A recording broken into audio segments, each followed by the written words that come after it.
A Manifesto for Hope, Principle 6. Individually, we are one drop. Together, we are an ocean.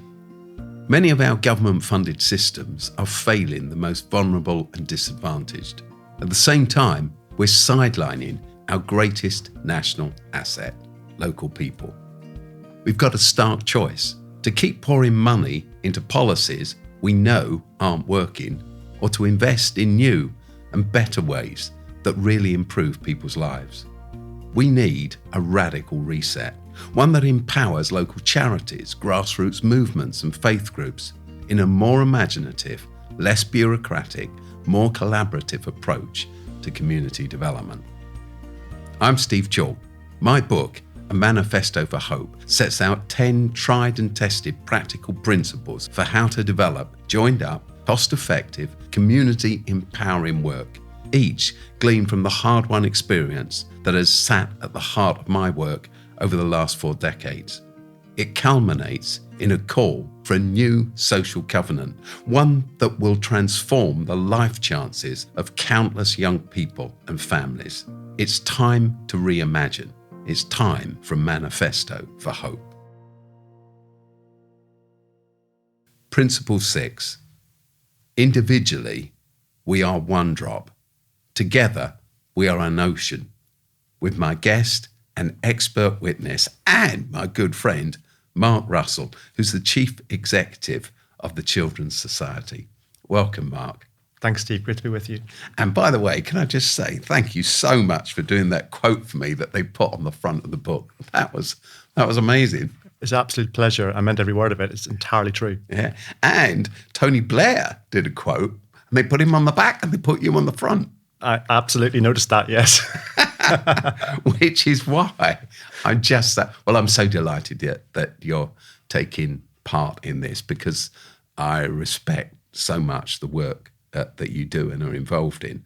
Thank you. So what I say in this Principle 6 that we're going to talk about is, stuff that you'd know. For instance, 40%, the latest research tell us that 40% of all 19 to 21-year-olds, that's young people leaving education that have been in care, 40% of them are not in employment, further education, or any kind of training. They drop out.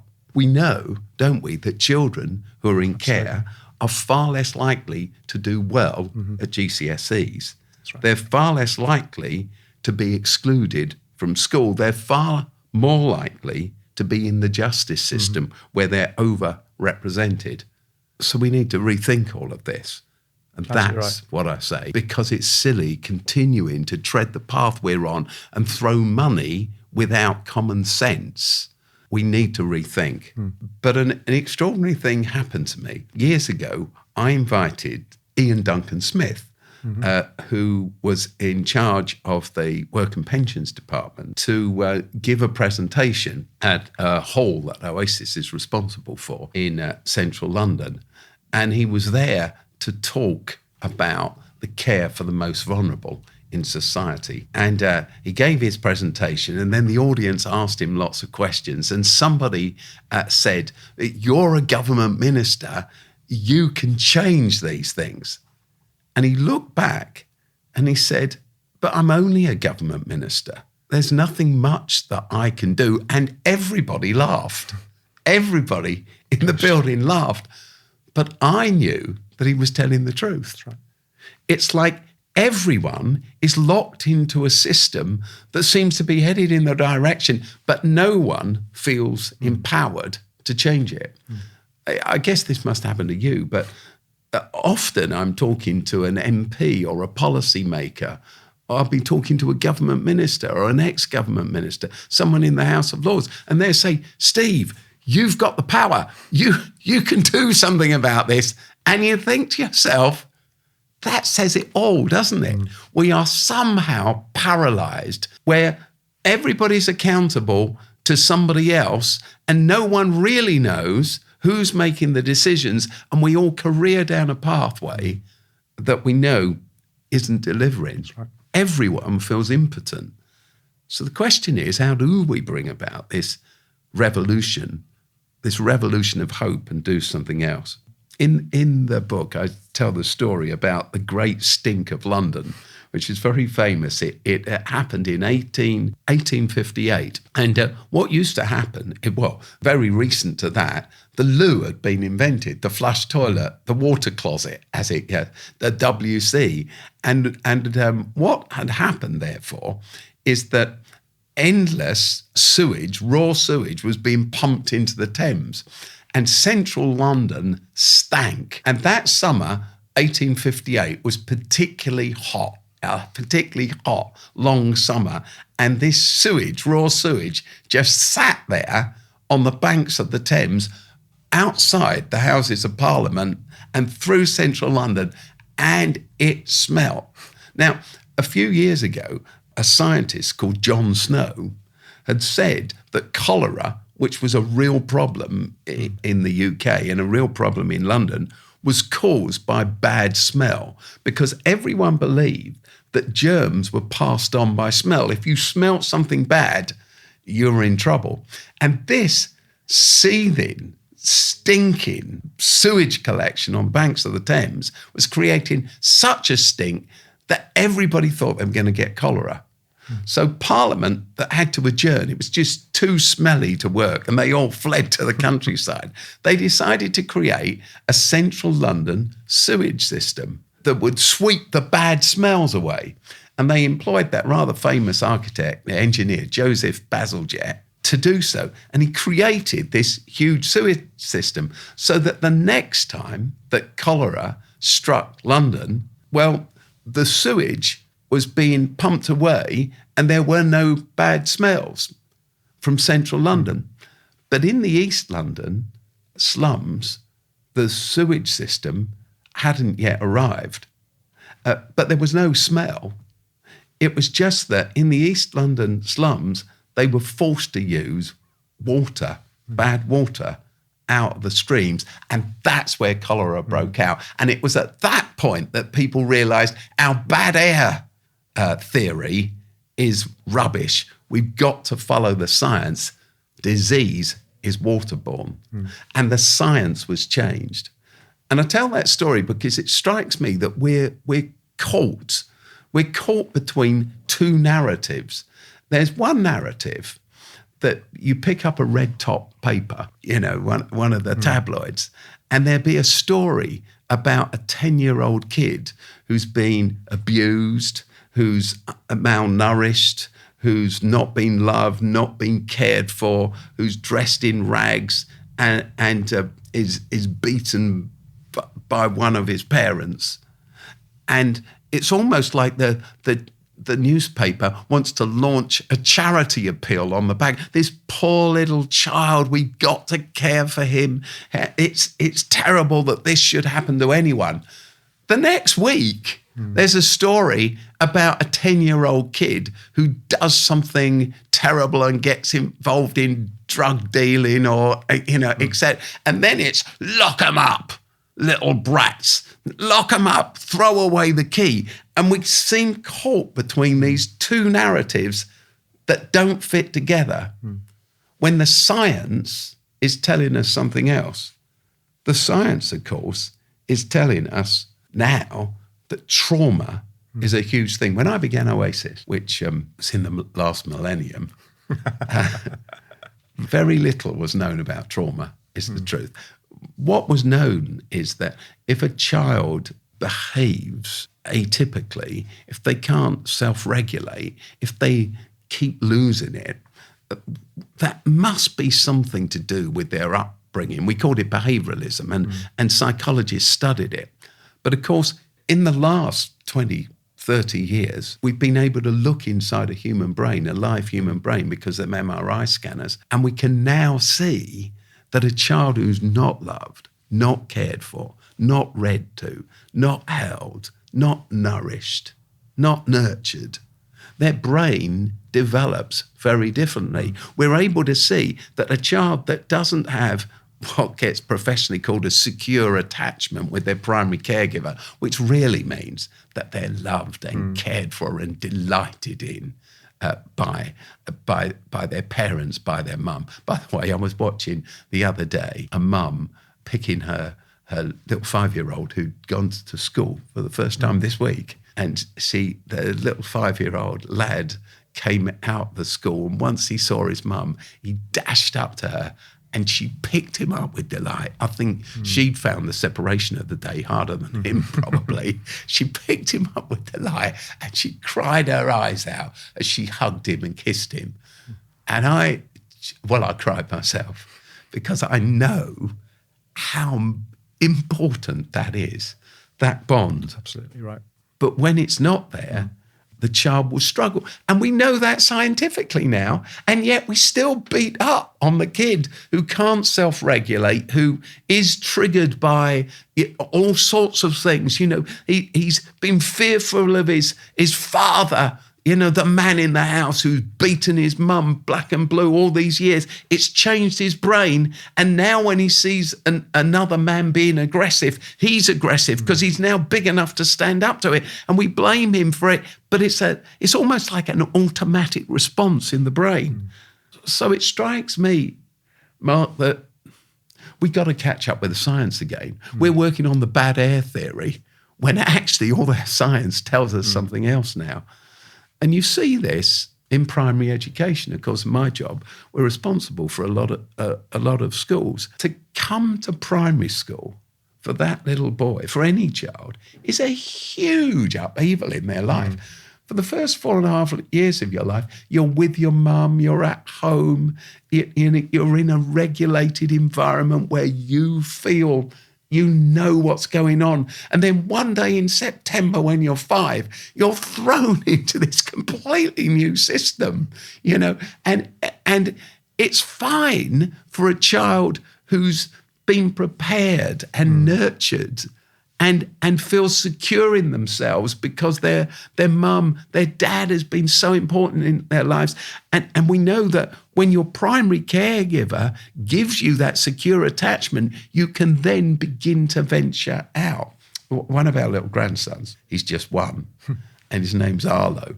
And his mum's name is Alice, our daughter-in-law. And Arlo's wonderful. I was with him last week, and he clings to Alice's ankles, you know, knees. He's a lovely little chappie with a big smile. And then he gets kind of courageous and he begins to take a few steps across the floor and he gets involved with other people. And then you can see he suddenly gets worried and he rushes back to Alice's ankles and clings to them again, as every child does. But as you know, psychologically what's going on is bravery and courage is being stimulated and growing because there's a place of safety. So that when a child who's been nurtured and loved and cared for reaches primary school, they're ready to venture out. But a child that's not been loved, not been cared for, who's been denied all of this, well, actually, they find this new environment really very difficult to adapt to. They're already behind on their neurological development, their psychological development, and now they struggle in a class environment that's really beyond them. And then, of course, we do this other thing. We say in our country, don't we, that we have an education system. Well, I'm responsible for 54 schools, some primary and some secondary. I can tell you we do not have an education system. We've got several bits that don't quite fit together. And then when you're 11, you go through this transition from my peg, my teacher, my classroom, my book, in a small environment into this giant building, like you can't find your way around. And your pegs disappeared and your teachers disappeared and you're little and they're towering adults, 16-year-olds, you know, that you're scared stiff of and, you know, you look up to, but you don't understand and you feel lost again. And all the science, all of the research, all of the data shows us that many children who are doing well at primary never, ever make that transition into secondary. They struggle there. And then they end up getting detentions. They end up being asked to stand in the corridor, sanctions, demerits. Because somehow, it always amazes me this, we think we can deal with behaviour without exploring the drivers of it. So we think that if a child isn't behaving in a way as confidently, or if they're negative and if they don't join in, or if they're triggered and they're angry because they're disorientated, we think that by sanctioning them and excluding them or locking them in for another half hour at the end of the day and deal with that behaviour, we're going to press them into being different, not realising that there's always something driving that behaviour. Right. And that's what we need to deal with. It strikes me, Mark, that what we don't take into our understanding, even though we kind of know it, we ignore it, there's always a thing behind the thing. In other words, there's always a reason for the behaviour. One of the things I say to our staff very often is all behaviour is communication. That's right. If I withdraw, if I'm angry, if I'm aggressive, there's something going on inside. The aggression and the anger, the dislike is really something that's internal rather than external. And until we deal with that or come to terms with that and respond to that, we're always going to be lost. Back in the 1990s, an American team of psychologists working in adult mental health, first of all, came up with a saying, which has now become very famous. They were the first ones to say, and it said that they said this together in the staff room one day when they were dealing with a particularly, they were struggling with one of their adult patients. And one of them, a guy called Joe, said to the doctor in charge, you know, I kind of think it's not what's wrong with him, it's what's happened to him. And this, of course, has become a mantra. It's not what's wrong with you, it's what's happened to you that we need to explore. Instead of blaming people, what we need to do is understand their trauma and begin to work with them. And what we need to do, I say in my chapter, my principle, is we need to begin to think about policies and regulation, because as I'm speaking, I guess it can appear that I'm being particularly down on schools, which we run, or down on teachers. Actually, what I find, because we employ lots of them, is teachers are in teaching, school staff are in schools because they love children. They care deeply. They are passionate. But it's the policies that need to change. It's the regulation. It's the curriculum, which can act as a straitjacket. So if you've got a child who loves learning and regurgitating and is good with books and likes sitting there, they'll succeed. But a child whose real skills are in collaboration, they're more creative, they don't like books, they daydream, education doesn't work for them. Just the other day, actually, I was reading a long quote from Albert Einstein. And Einstein says, it's a brilliant quote. He says, I was bored at school.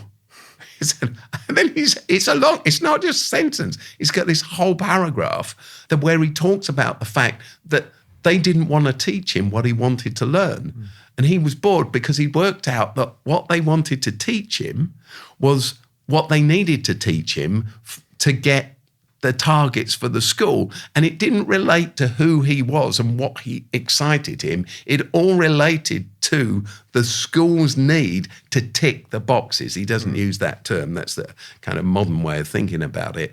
But he was bored. He said, I gave up at school. and he explored other ways of learning. What strikes me is that we need to rethink. But we need to rethink more than school, because doing a little bit of maths, as a child spends, if they're in a state school in the UK, they spend 190 days of the year in school. And if those days, 6 to 7 hours, perhaps a little bit more if they come to the breakfast club and the after school club. But even then, it's under 20% of their whole time in the whole year that a child spends in school. So 80% of a child's life, any child's life in any year, is spent anywhere else but in school, which is why it strikes me. Do you remember those Sure Start centres? I do. Where we work with young parents and young children and youth work, great youth work, lots of youth clubs with youth workers who were different to school teachers. Sure. I would say about my own growth, it has very much more to do with my youth club than my school. Mine too. Really? Absolutely, yes. So at my school, I went to a secondary modern school because I failed the 11 plus. And on the first day, we were told we'd never do O-levels, GCSEs, and we'd spend our lives working with our hands and our heads. That was us, because that's who we were. It had been decided at the age of 10 and 11, at the age of 11, the 11 plus, that we were not the kind of kids that would progress. Nobody ever spoke to me about going to university. Nobody ever spoke to us. But then I started going to this youth club, and it was completely different. These guys believed in me. They taught me to play the guitar. They taught me to play the bass. They formed a band. They put me in a theatre group. They gave me my first chances at public speaking. They made me a leader of a kids group. Even I was a teenager, and they made me a leader. But they believed in me. They spent time with me. They knew my story. And I would say that is the only reason why my life has taken the course it has taken. So we need to invest in youth work as well. If education, schools, I say, about formal education, it's informal education, social education. And we now know, of course, what we know because of MRI scanners now, is that the adolescent brain is still growing. It's not all about what happens to you in the first 5 years. The first 5 years of brain development. Throughout adolescence, your brain is growing. And that bit that's all about decision-making, our prefrontal cortex and judgment and risk-taking and social interaction and self-understanding and self-awareness hasn't fully developed in an adolescent, which is why adolescents are self-conscious. It's why they're sensitive. It's why, when you're a teenager, you get so embarrassed if you're not dressed the same as everyone else, because you gain your sense of self-worth, don't you, from everyone around you. And yet we don't take any of that on board in youth clubs, places where you can talk about, who am I? Where do I fit in? Has my life got any meaning? I feel so useless. I don't like looking in the mirror at myself. All of that in that informal place where you talk through and you slowly gain some self-understanding and some self-awareness and self-respect. So it just strikes me, and what I'm saying in this chapter with this title, Individually, we're one drop, together, we're an ocean, is that for the development of any individual, we need one another. We have to stick together. And at a different level, for any child to develop, we've got to get all these things joined up. And this siloed approach to primary education or secondary education and the dumping of youth work and the not caring about young mums and young families and preschool children, all of this has to be integrated and joined up. And until it is, we're going to be in trouble. A story, this is a tragic story. It's from the last few years. A boy in one of our schools didn't come to school. He had been beaten up at home. He then came into school And schools, our schools, by law, of course, seeing the bruising on his face and arms, that has to be reported to our safeguarding lead. And it has to be written up in what's called the single central record. All of this has to be recorded. And the safeguarding lead for the school then needs to make a decision. And in a case of serious bruising, has to report that to someone called the LADO, who's the local authority designated officer. So the school is compelled to do this by law. So this case was passed to the LADO. The LADO has to look at the evidence and decide what's the right course of action. And because the bruising is serious, the LADO chose to inform the police and the social services, again, doing their job to the letter of the law, safeguarding.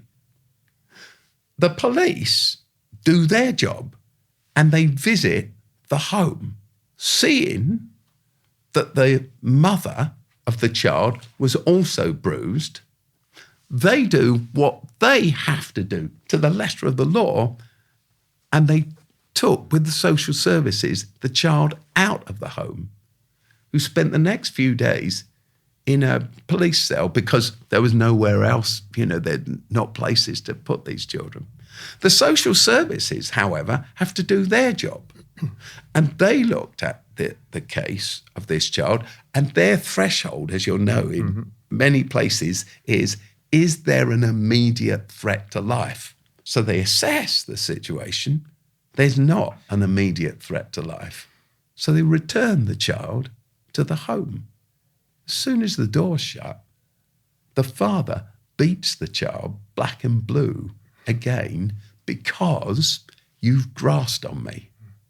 The child is smart and he knows that he can't go to school the next day because the school is compelled by the law to tell the LADO, and the LADO is compelled by law to tell the police, and the police have to take action with social services, and you go back round the loop time and time again with lots of officers involved, everybody doing what the law tells them to do. But the result of that, Mark, is that child stopped attending school. Our outreach youth workers would go to the estate where he was living and hunt for him, but in the end, he'd avoid them because he didn't want anything to be seen. And to cut a terrible story short, he was groomed. He's on the estate every day, on his own. Somebody offers to buy him some trainers. He's loved, inverted commas, for the first time. He's cared for. Then he gets told the price of this. To carry drugs, then is to carry a knife. Then he got involved in a fight. Now he's serving time. Gosh, that's terrible. A child's life ruined by everyone doing their own thing, but no one having the common sense to stand back and say, all the bits of this system, in their dislocated, siloed ways, do what they're supposed to do, but the overall impact isn't following the science or the common sense of all of this. Before we called the DFE, the Department for Education, it used to be called the Department for Schools, Children and Families. And what I say at the end of this principle that I've written about is perhaps we need to return to that, not necessarily those words. But if you have a Department for Education, you end up with a siloed approach. If you had a department, say, for schools, children, young people and families, well, calling something different doesn't change things, but it does point you in a different direction. And I think that that's what we've got to do. All work together and follow the science. Completely agree.